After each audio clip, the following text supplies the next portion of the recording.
আমি চেষ্টা করবো খুব সুন্দরভাবে আপনাদেরকে পুরো বিষয়টা বুঝিয়ে দেওয়ার।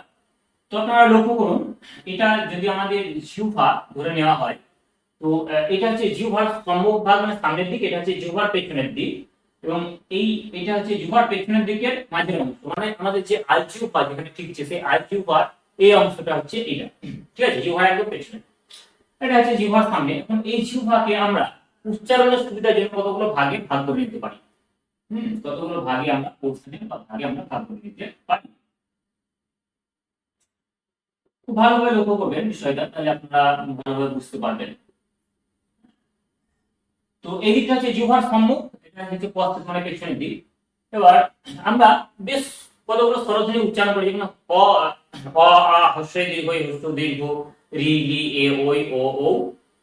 ঠিক আছে, এই ও পর্যন্ত যে স্বরধ্বনিগুলো আমরা উচ্চারণ করছি, সেই স্বরধ্বনিগুলো আমাদের এই জিহ্বার কোনো না কোনো স্থানে উচ্চারিত হয়। এবার কোন স্বরধ্বনিগুলো জিহ্বার কোন স্থানে, কোন অবস্থানে উচ্চারিত হচ্ছে সেই অনুসারে তার নামকরণ হয়।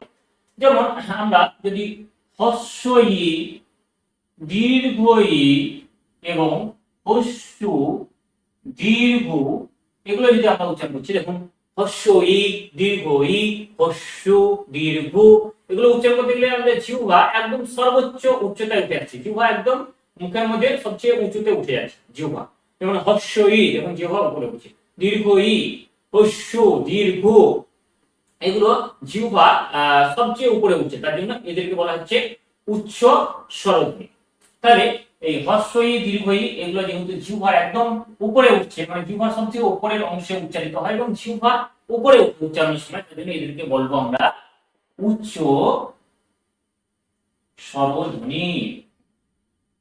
স্বরধ্বনি, তাহলে উচ্চ স্বরধ্বনি কোনগুলো হবে? এই চারটি, হস্য ই, দীর্ঘ ই, হস্য দীর্ঘ, এই চারটি হচ্ছে গিয়ে আমাদের উচ্চ স্বরধ্বনি।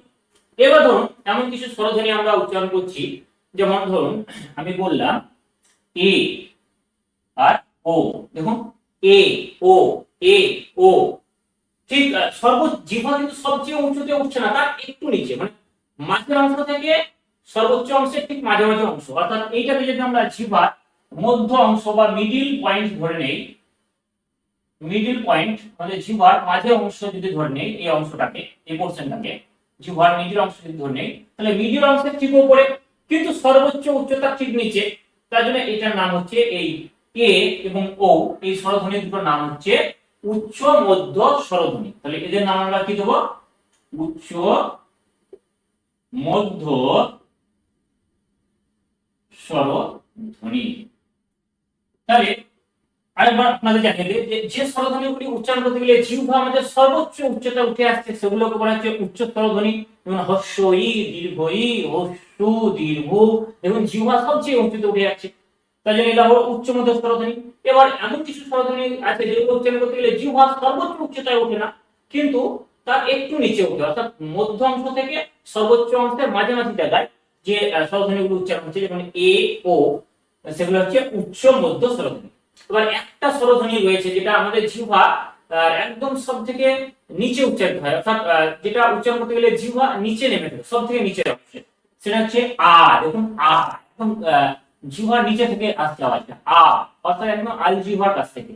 আর এটা হচ্ছে আলজিহ্বার পেছন দিকে যদি আমরা ধরি, তাহলে এটা হচ্ছে আলজিহ্বার পয়েন্ট, তাহলে এইখানে হচ্ছে আ। দেখুন আ, তার জন্য এই আ, এটাকে বলা হচ্ছে, এটার নাম দেওয়া হচ্ছে নিম্ন নিম্ন স্বরধ্বনি। স্বরধ্বনি, তাহলে নিম্ন স্বরধ্বনি কোনটা? নিম্ন স্বরধ্বনি হচ্ছে আ। এবার আমরা কটা ভাগ পেলাম? উচ্চ স্বরধ্বনি পেলাম, উচ্চ মধ্য স্বরধ্বনি পেলাম, আর শেষের দিকে আমরা যেটা হলো সব থেকে নিচে যেটা উচ্চারিত হচ্ছে বা জিহ্বার একদম মূল থেকে যেটা উচ্চারিত হচ্ছে যে স্বরধ্বনিটা, সেটা হচ্ছে আ, এবং এটাকে বলা হচ্ছে নিম্ন স্বরধ্বনি। কেন নিম্ন স্বরধ্বনি বলা হচ্ছে? কারণ জিহ্বা সবচেয়ে নিচের অংশে থাকছে এবং জিহ্বার একদম মূল থেকে নিচের অংশ থেকে ধ্বনিটা আমাদের বেরিয়ে আসছে আ, তাই জন্য এটা হচ্ছে নিম্ন স্বরধ্বনি। এবার আ, অর্থাৎ জিহ্বা সবচেয়ে নিচে আছে, তার উঁচুতে, মানে তার কিছুটা উঁচুতে কিছু স্বরধ্বনি উচ্চারিত হয়, যেমন আমি বললাম এ এবং অ, এ অ, দেখুন মানে যে মূল থেকে একটু উঁচুতে, মানে এই যে জিহ্বার সব থেকে নিচের অংশ তার থেকে একটু উঁচুতে উচ্চারিত হচ্ছে, এটা হচ্ছে এ, এটা হবে অ, এ অ, এ অ, একদম একদম নিচে উচ্চারিত হচ্ছে না, নিচে থেকে একটু উপরে উঠছে, একটু উপরে উঠছে, মানে নিম্ন অংশ থেকে একটু উপরে, কিন্তু এই যে মিডিল পয়েন্টের নিচে, মানে মধ্য অংশের নিচে কিন্তু নিম্ন অংশের উপরে, তার জন্য এর নাম হচ্ছে নিম্ন, এর নাম হচ্ছে গিয়ে এখানে বলা হচ্ছে নিম্ন মধ্য স্বরধ্বনি, নিম্ন মধ্য স্বরধ্বনি। তাহলে আ এবং অ এই দুটোকে আমরা কি বলবো, এই দুটো আমরা নাম দেব নিম্ন মধ্য স্বরধ্বনি, নিম্ন মধ্য স্বরধ্বনি। কেন এ এবং অ কে নিম্ন মধ্য স্বরধ্বনি বলা হচ্ছে, কারণ এই স্বরধ্বনি দুটি জিহ্বার সবচেয়ে নিচে বা নিম্ন বলে উচ্চারণ হয় না, আবার জিহ্বার মাঝের অংশে উচ্চারণ হয় না, কিন্তু এরা জিহ্বার নিম্ন অংশ থেকে কিছুটা উপরে এবং মধ্য অংশ থেকে কিছুটা নিচে উচ্চারিত হয়, তার জন্য এদের নাম হচ্ছে নিম্ন মধ্য স্বরধ্বনি। তাহলে এগুলো হচ্ছে আমাদের জিহ্বার যে ওঠানামা, সেই জিহ্বার ওঠানামা অনুযায়ী বা জিহ্বার অবস্থান অনুযায়ী স্বরধ্বনি শ্রেণী বিভাগ। তাহলে আমরা এখানে যদি হেডিং করি যে জিহ্বার অবস্থান, বা ব্র্যাকেটে আমরা লিখলাম উঠা নামা অনুযায়ী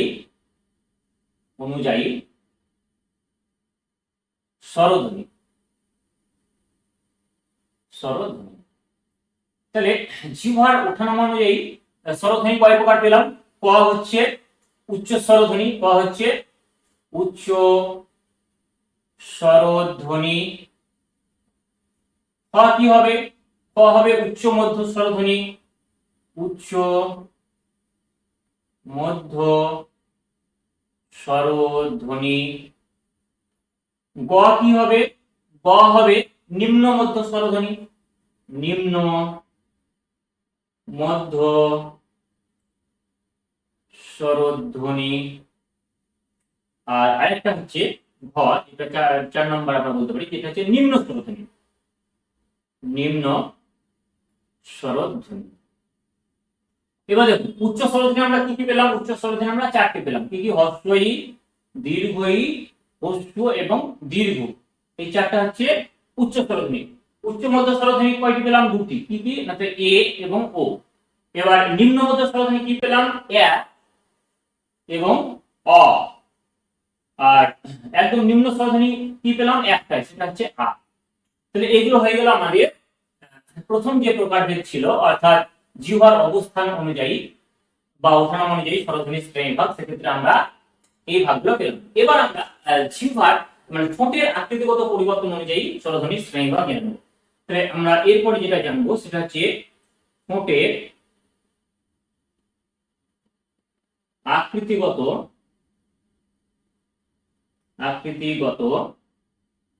পরিবর্তন অনুযায়ী।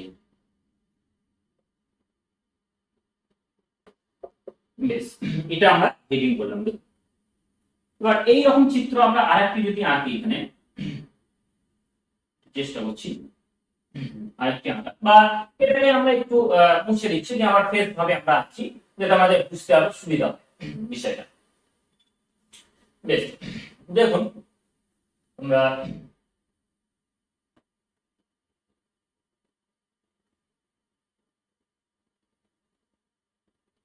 এবার এটা যদি আমাদের জিহ্বা হয় এবং এটা পেছনের দিকে মিডল পয়েন্ট যদি হয়, তাহলে আমাদের জিহ্বাকে আমরা কতগুলো ভাগে ভাগ করেছিলাম আগের মতোই। তো আমাদের প্রথম দিকে সম্মুখ ভাগে ছিল কি? হস্রই ছিল, আর দীর্ঘই ছিল, হস্রই দীর্ঘই, আর এখানে ছিল হস্য আর দীর্ঘ। হ্যাঁ, তারপরে ছিল এখানে ছিল এ, এখানে ছিল ও, আর এটা ছিল এ, এটা ছিল অ, এবং সংখ্যা নিচে ছিল আ। এবার দেখুন আমরা কিছু কিছু স্বরধ্বনি যখন আমরা উচ্চারণ করব, তখন আমাদের যে জিহ্বা, সেই জিহ্বাটা অনেকটা প্রসারিত হয়, মানে ফ্ল্যাট হয় বা সমতলে হয়। যেমন ধরুন আমরা বললাম হস্র ই, দীর্ঘ ই, এ, হস্র ই, দীর্ঘ ই, এ, এগুলো উচ্চারণ করতে গেলে জিহ্বা অনেকটা ফ্ল্যাট হচ্ছে, মানে বিস্তারিত হচ্ছে, জিহ্বা সমতলে যাচ্ছে। ঠিক আছে? তার জন্য এই যে এই স্বরধ্বনিগুলোকে বলা হচ্ছে হস্র ই, দীর্ঘ ই, এ, এই স্বরধ্বনিগুলোকে বলা হচ্ছে প্রসারিত স্বরধ্বনি। তাহলে এটাকে আমরা কি বলবো? প্রসারিত স্বরধ্বনি। প্রসারিত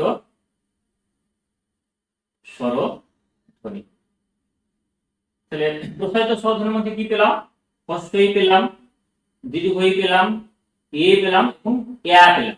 তাহলে যদি প্রশ্ন করা হয় যে প্রসারিত স্বরধ্বনি কাকে বলে, তাহলে আমরা বলবো যে স্বরধ্বনিগুলি উচ্চারণ করার সময় আমাদের জিহ্বা সমতলে থাকে বা জিহ্বা প্রসারিত হয় সেগুলোকে বলা হচ্ছে প্রসারিত স্বরধ্বনি, যেমন হস্য এ দীর্ঘ ই এ এ। এবার বিপরীত দিকে ধরুন কিছু কিছু স্বরধ্বনি রয়েছে যেগুলো উচ্চারণ করতে গেলে আমাদের জিহ্বা গোল হয়ে যায়, জিহ্বার আকৃতি বা জিহ্বাটা কুঞ্চিত হয়ে যায়, ছোট হয়ে যায়, কুঞ্চিত হয়ে যায় বা গোল হয়ে যায়।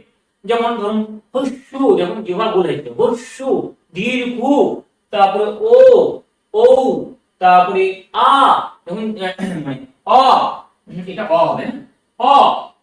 তাহলে এই যে স্বরধ্বনি রয়েছে যে হস্য, দীর্ঘ, ও, অ, জিহ্বা অনেকটা গোল হয়ে যাচ্ছে বা কুঞ্চিত হয়ে যাচ্ছে, তার জন্য এগুলোকে বলা হচ্ছে কুঞ্চিত। এগুলোকে বলা হচ্ছে কুঞ্চিত স্বরধ্বনি। তাহলে আমরা 2 নাম্বার খ এখানে যেটা পাবো সেটা হচ্ছে কুঞ্চিত স্বরধ্বনি। কুঞ্চিত স্বরধ্বনি। তাহলে কুঞ্চিত স্বরধ্বনির মধ্যে কি পাচ্ছি? কুঞ্চিত স্বরধ্বনির মধ্যে পাচ্ছি হস্য, দীর্ঘ, ও, অ। ঠিক আছে, এবার আমরা আরেকটি ভাগ এর করে নিতে পারি, যেটা হচ্ছে আ। যেটা রয়েছে এই আ, এটা উচ্চারণ করতে গেলে কি হচ্ছে, মানে এটা যখন আমরা উচ্চারণ করছি আ, যখন আমরা উচ্চারণ করছি তখন উচ্চারণের সময় জিহ্বা একদম মুখের মাঝ বরাবর থাকে। মানে জিহ্বা, আমাদের যে জিহ্বা, সেই জিহ্বা খুব একটা আগেও এগিয়ে আসে না বা জিহ্বা খুব একটা পেছনেও যায় না, জিহ্বা ঠিক মুখের মাঝামাঝি অবস্থায় থাকে, মধ্যভাগে থাকে। তার জন্য এটার নাম হচ্ছে কি বলা হচ্ছে, মধ্য স্বরধ্বনি। এটাকে আমরা বলতে পারি মধ্যস্থ স্বরধ্বনি। তাহলে এটাকে আমরা বলবো মধ্যস্থ স্বরধ্বনি, স্বরধ্বনি। এবং সেটা হচ্ছে একটা, সেটা হচ্ছে আ।